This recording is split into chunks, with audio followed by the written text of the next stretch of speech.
Isya dan salat tarawih yang dimuliakan oleh Allah. Pertama, mari kita panjatkan rasa syukur kita kepada Allah SWT yang telah memberikan kita kesehatan, yang telah melimpahkan rahmatnya kepada kita semua, sehingga kita bisa kembali lagi melaksanakan salat Isya dan salat tarawih dengan berjamaah di bulan Ramadan yang ketiga ini. Salawat salam kita tak lupa kita junjungkan kepada kehadiran Nabi besar kita, Nabi Muhammad SAW, yang telah mempertahankan syariat Islam dan telah memperjuangkannya dari zaman kejahiliahan dulu sampai sekarang ini, sehingga kita bisa menikmati ajaran syariat Islam yang indah ini. Bapak, ibu-ibu, dan para santri yang dimuliakan oleh Allah, langsung saja kita kembali lagi ke kajian rutin kita setelah salat tarawih yang bertemakan tentang kisah-kisah yang ada di dalam Al-Quran. Kisah ketiga ini insya Allah kita akan mempelajari tentang kembali lagi tentang Bani Israel. Kalau kemarin ciri khas Bani Israel, terus yang kedua Fir'aun, masih ada hubungannya dengan Bani Israel. Kemudian yang ketiga ini salah satu kisah wanita Bani Israel yang mana dia dikisahkan berjalan, wanita pendek kecil, yang mana dia berjalan dengan kedua kayu palsunya. Bagaimana kisahnya? Pertama kita akan mengutip ayat Al-Quran terlebih dahulu. Allah SWT berfirman, "Wala tamsi fil ardi marahan innaka lan tahriqal arda wa lan tablughal jibala tula." Artinya di surat Al-Isra ayat 37, Allah SWT berfirman, "Dan janganlah engkau berjalan di bumi ini dengan sombong. Wala tamsi fil ardi maraha innaka lan tahriqal arda." Sungguhnya engkau tidak akan dapat menembus bumi, walan tablughal jibala tula, dan tidak akan mampu menjulang setinggi gunung. Al-Isra ayat 37. Di sini kita bisa mengambil pelajaran dari ayat yang pendek ini, bahwasanya sehebat apapun kita di mata manusia, ataupun sekaya apapun kita, sekuat apapun kita tidak akan bisa yang namanya menandingi ciptaan Allah. Contohnya seperti bumi ini, sehebat apapun kita, sekuat apapun kita tidak akan bisa yang namanya menembus bumi dari ujung sampai ujungnya, tidak akan bisa. Dan setinggi apapun kita, derajat kita, pangkat kita tidak akan bisa yang namanya melebihi gunung yang telah diciptakan Allah SWT. Maka tidak selayaknya kita sebagai makhluk yang hina ini, yaitu manusia, sombong. Karena salah satu dosa pertama yang dilakukan oleh makhluk Allah, yang dilakukan oleh Jibril, adalah dilakukan oleh jin, bukan Jibril tapi dilakukan oleh jin atau iblis, adalah sombong. Ketika wa id qulna lil malaikati isjudu li adama fasajadu illa iblis, ketika Allah memerintahkan semua makhluk tunduk kepada Adam, semuanya sujud, malaikat ikut sujud, tetapi ada satu makhluk yang tidak ikut sujud karena dia sombong. Kemudian iblis menjawab, "Saya diciptakan dari api dan Adam yang diciptakan dari tanah." Atas kesombongan ini maka timbullah dosa pertama atau perbuatan yang diingkari oleh Allah yang pertama kali adalah kesombongan. Maka sifat sombong ini sebenarnya adalah sifat atau keturunan dari sifat-sifat iblis. Kemudian ada sebuah kisah yang saya ucapkan di pertama tadi, bahwasanya di sini ada sebuah hadis yang ceritanya cocok dengan ayat tadi. Hadis ini diriwayatkan oleh Imam Muslim di buku dan kisah ini sahih, ya, saya ini sangat sahih sekali bahwasanya dari sahabat Abi Sa'id Al-Khudri dari Rasulullah SAW, beliau bersabda, kanat imra'atun min bani Israil qasiratun tamsi ma'a imra'ataini tawilataini. Dahulu kala ada seorang wanita min bani Israil, dari bani Israil, qasiratun, yang mana dia itu pendek. Jadi wanita ini merasa malu kalau dia ternyata pendek yang, dan teman-temannya memiliki tubuh yang ideal, tapi wanita ini memiliki tubuh yang pendek, tidak normal. Tamshi ma'a imra'ataini, yang mana dia sedang berjalan, sedang bermain dengan dua perempuan Bani Israil yang lainnya yang memiliki tubuh yang ideal, yang normal, yang tinggi. Fatahadat rajulaini min khashabin wa khataman min dhahabin mu'allaqan mutbaqun. Maka karena dia merasa malu, karena dia berjalan dengan dua orang perempuan yang tinggi dan dia terlihat sangat pendek sekali, lalu dia membuat kaki palsu dari kayu untuk kedua kakinya dan memakai cincin emas yang dia buatnya.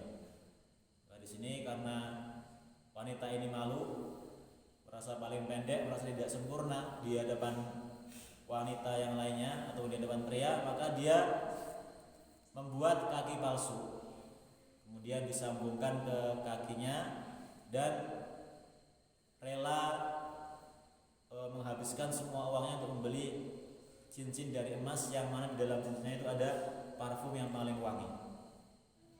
Kemudian apa yang dilakukannya?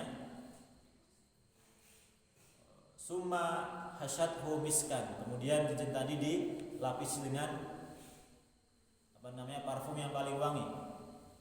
Wa wa'at yabut thayyibi, dan itu miskun atau misik itu kalau kita tahu itu parfum yang paling wangi yang ada di Arab. Famarat bainal mar'ataini, dan kemudian tadi setelah sudah memasangkan kaki palsunya, dipasangkan, kemudian sudah pakai cincin dan dilapisi dengan wangi-wangian yang sangat wangi sekali. Kemudian dia sengaja lewat di depan dua cewek temannya tadi, supaya menunjukkan bahwasanya dia sudah berubah, ada perubahan. Yang dulunya kecil, dekil, bau dan lain sebagainya, sudah berhias menjadi sangat ideal sekali, sangat cantik sekali.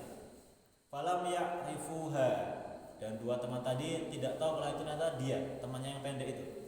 Faqalat biyadiha hakada, setelah lewat di depan dua cewek tadi, dia melambaikan tangannya. Dikisahkan melambaikan tangannya seperti kita tahu model-model itu, kalau sudah jalan bagaimana, seperti itu. Kemudian rambutnya dibesarkan dengan tangannya seperti ini, seperti cewek-cewek model di TV-TV seperti itu. Itu sebenarnya itu gayanya Bani Israil itu.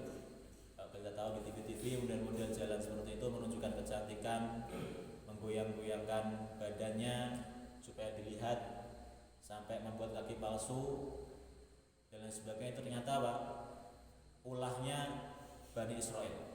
Ya, ulahnya kaum Bani Israil, kaum yang dikisahkan tidak ada baiknya di Quran, maka tidak boleh kita menirunya. Kemudian apa yang terjadi? Wa nafadha sya'batu yadihi. Kemudian setelah dihempaskan tangannya, kemudian dihempaskan lagi, sampai yang namanya para wanita di sekitarnya terkejut, apalagi laki-laki yang ada di sekitarnya. Dan itu bertujuan apa? Bertujuan untuk menunjukkan bahwasanya dirinya sudah berubah, tapi perubahannya ternyata palsu. Maka di sini bisa kita pelajari dari kisah ini bahwasanya yang pertama adalah sombong ternyata adalah sifat yang sangat tercela. Ya, kita harus menerima apa yang telah Allah takdirkan kepada kita, entah itu dalam bentuk jasmani yang terlihat di badan kita, atau entah itu kita tinggi, entah itu kita pendek.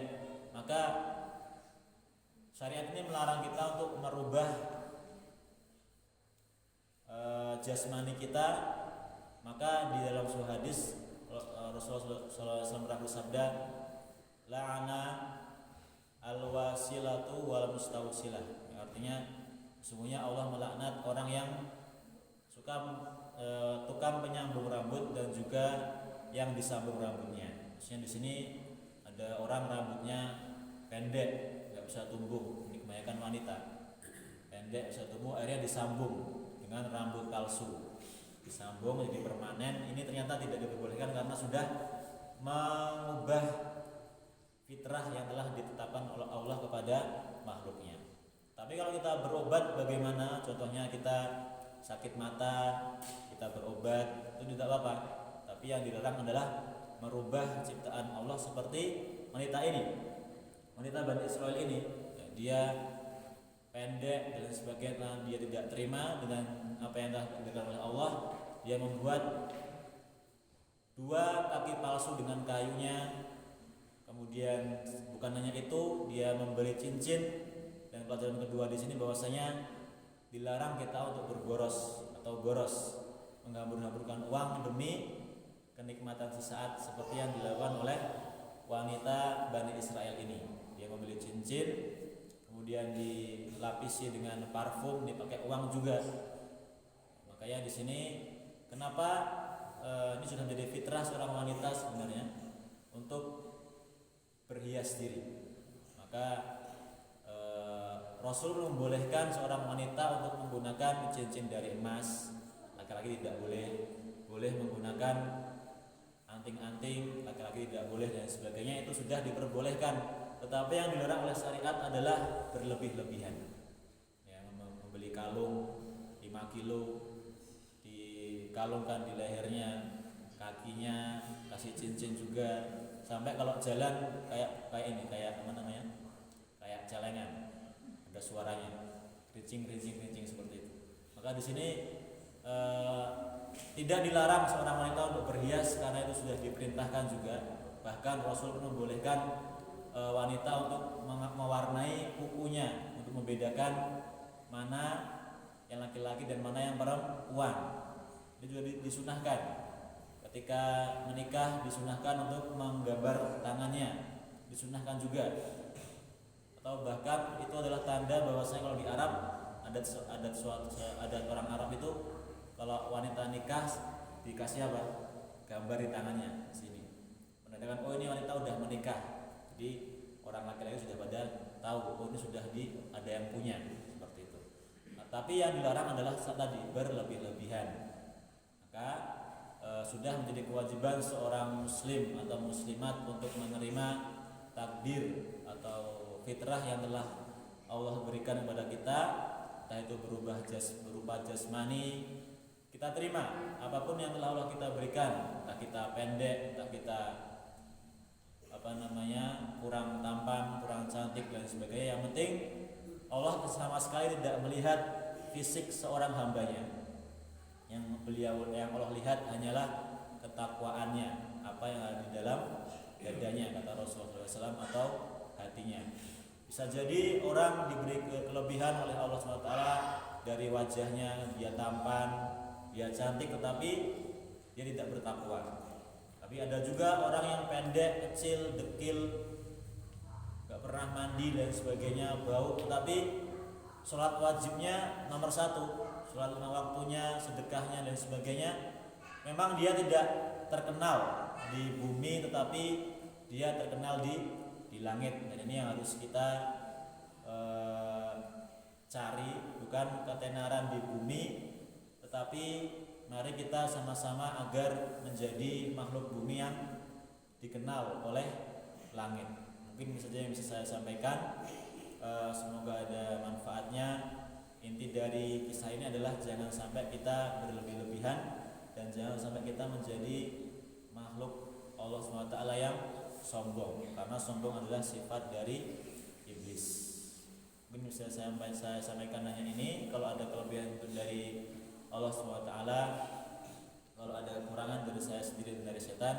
Sebelum kita tutup, mari kita membaca niat bersama-sama untuk menjalankan puasa Ramadan di esok hari. Bismillahirrahmanirrahim. Nawaitu shauma ghadin an adai fardi syahri Ramadhana hadhihi sanati lillahi ta'ala. Assalamualaikum warahmatullahi wabarakatuh.